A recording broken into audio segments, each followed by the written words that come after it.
मौजूद हूँ किला कोहना मस्जिद के पास। ये है इस किले का मुख्य आकर्षण हुमायूं दरवाज़ा। एक बार फिर से हाजिर हैं एक नए व्लॉग के साथ। उम्मीद है आप लोग मस्त होंगे, मज़े में होंगे और एंजॉय कर रहे होंगे।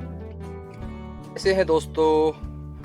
और इस वक्त हम चल रहे हैं नई दिल्ली की सड़कों पर और जा रहे हैं एक नई डेस्टिनेशन को एक्सप्लोर करने के लिए।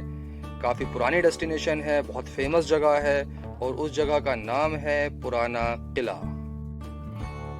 पुराना किला यानी शेरशाह का किला।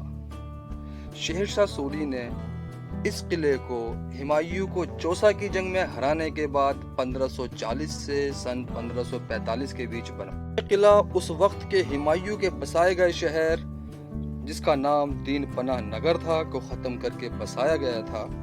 और शेरशाह सूरी ने हुमायूं को हराने के बाद पूरे उत्तर भारत पर अपना अधिकार कायम कर लिया था। और इस किले को निर्माण कराने का जो मुख्य कारण था, वो कारण था मुगलों से दिल्ली को बचाना। आइए आपको लिए चलते हैं इस किले के मुख्य आकर्षण हुमायूं दरवाजे पर। यह किला 3 बड़े दरवाजों से घिरा हुआ है। एक बड़ा दरवाजा, दूसरा हुमायूं दरवाजा और तीसरा है तलाकी दरवाजा। इस वक्त जो हम खड़े हैं वो हुमायूं दरवाजे के बिल्कुल सामने खड़े हैं। आज के हाल में ये पूरी तरह से खंडर बन गया है। इसके चारों तरफ आप नजर अगर दौड़ाएंगे तो सिर्फ और सिर्फ खंडर ही आपको नजर आएगा। एक छोटा सा ओवरव्यू कर लेते हैं ताकि आपको इजीली बहुत आसानी हो समझने में। ये दीवारें भी पूरी तरह खंडर बन चुकी हैं, खंडर में तब्दील हो चुकी हैं।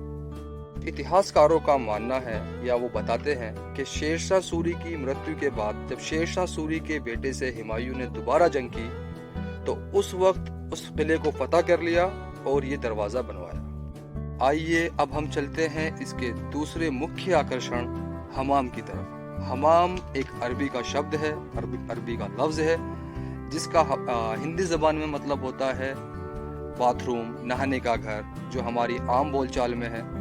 आज के वक्त में ये भी पूरी तरह जर्जर हो चुका है, खंडर में तब्दील हो चुका है।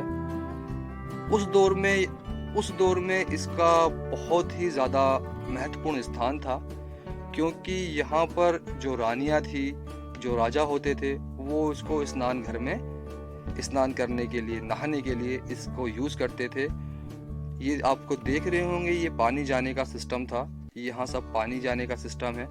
थोड़ा अंदर से देखने की कोशिश करेंगे, लेकिन मुझे नहीं लगता कि हमें अंदर जाना चाहिए, क्योंकि पूरी तरह से बंद है, खंडर में तब्दील है और इसमें अंदर की तरफ बहुत ज़्यादा गंदगी भी है, मेंटेन नहीं है। देखो मैं आपको दिखाता हूँ कितना गंदा है अंदर से, ये आप देख पा रहे हैं। मतलब पूरी तरह से ये खंडर में तब्दील हो चुका है, सिर्फ इसकी दीवारें खड़ी हुई हैं।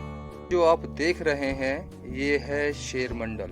इसको भी शेरशाह सूरी ने बनवाया था और इसी जगह पर हुमायूं की 24 जनवरी 1956 को मृत्यु भी हुई थी। यहीं पर ऊपर से फिसलने के बाद उनकी मृत्यु हो गई थी। यह किला एक बहुत ही बड़े एरिया में फैला हुआ है। इस किले में काफ़ी जंगल भी है और इसके जो चारों तरफ की दीवारें हैं वो तकरीबन 1.5 किलोमीटर तक लंबी हैं और जिनकी ऊंचाई 18 मीटर तक है कहीं कहीं पर। वो दीवारें आज के वक्त में पूरी तरह से खंडर में तब्दील हो गई हैं। आप देख रहे हैं कि ये पूरी तरह से खंडर में। शेर मंडल से कुछ कदम की दूरी पर ही मौजूद है पानी की बावड़ी। उस वक्त में हर किले के अंदर बावड़ियां मौजूद होती थी, क्योंकि ये पानी का मुख्य स्रोत होती थी उस वक्त में। इस बावड़ी में तकरीबन 72-73 सीढ़ियां हैं। दौर में ये बावड़ी अपनी पहचान खो चुकी है।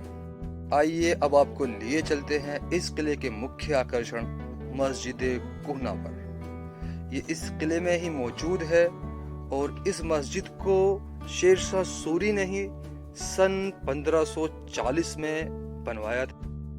यह मस्जिद संगमरमर यानी सफेद पत्थर और बलुआ पत्थर के साथ साथ भूरे पत्थर के मिश्रण से बनाई गई है और आज भी पूरी तरह सुरक्षित है। इस मस्जिद का आर्किटेक्चर और डिज़ाइन देखकर पता लगता है कि ये उस दौर की अफगानी मस्जिदों से प्रभावित है। ये उस दौर में बनाया गया मस्जिद के बीचों बीच एक हौज और उसी के चंद कदम की दूरी पर एक कुआं भी मौजूद है, जो आज के दौर में पूरी तरह बंद है, लेकिन थोड़ा पास से देखने की कोशिश करते हैं। आइए अब लिए चलते हैं आपको इस किले के तीसरे दरवाजे यानी कि तलाकी दरवाजे की तरफ। ये जो आप सामने देख रहे हैं ये तलाकी दरवाजा है। तलाकी दरवाजा यानी कि गुप्त दरवाजा। ये तीनों दरवाजे तकरीबन एक दूसरे से मैच करते हैं।